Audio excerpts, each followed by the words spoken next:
नंदुरबार लोकसभा मतदारसंघातील मागील निवडणुकीत शिरपूर तालुक्यातील मतदारांनी मोठ्या आशेने मतदान केले होते।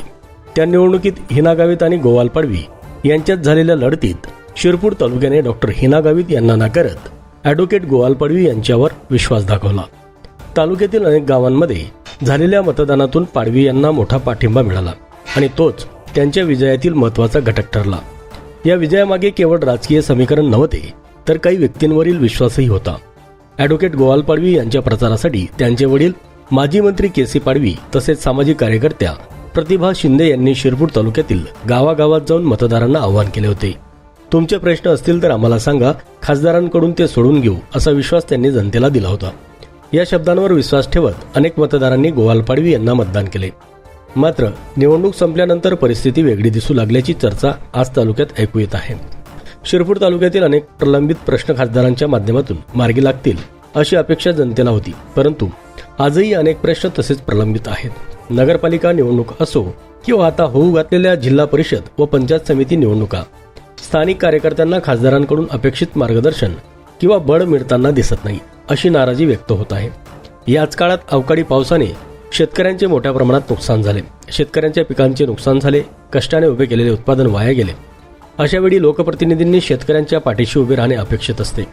मात्र शिरपूर तालुक्यातील शेतकऱ्यांच्या समस्यांकडे लोकसभा प्रतिनिधीचे अपेक्षित लक्ष दिसून येत नसल्याची भावना शेतकरी व्यक्त करत आहेत।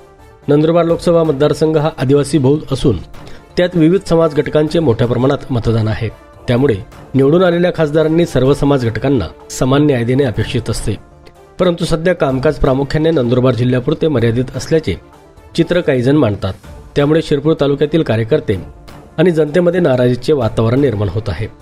दरम्यान निवडणुकीच्या काळात सक्रिय असलेल्या प्रतिभाताई शिंदे यांनी नंतर अजित पवार यांच्या उपस्थितीत राष्ट्रवादी काँग्रेस पक्षात प्रवेश केला। त्या काळात त्या नागरिकांचे फोन उचलून त्यांच्याशी संवाद साधत होत्या, असे अनेकांचे म्हणणे आहे। मात्र राजकीय घडामोडीनंतर जनतेचा खासदारापर्यंत थेट संपर्क कमी झाल्याची भावना आता व्यक्त होत आहे। लोकशाहीत मतदारांचा विश्वास हा मोठा भांडवल असतो।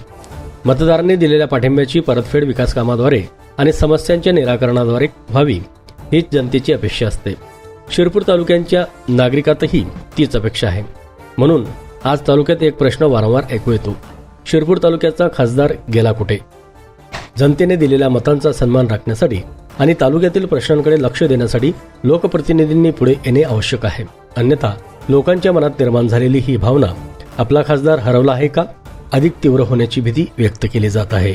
ब्युरो रिपोर्ट, पटेल लॉय न्यूज, शिरपूर। सबस्क्राइब करा, बेल आयकॉनचे बटन दाबा, सोबत शेअर करायला विसरू नका।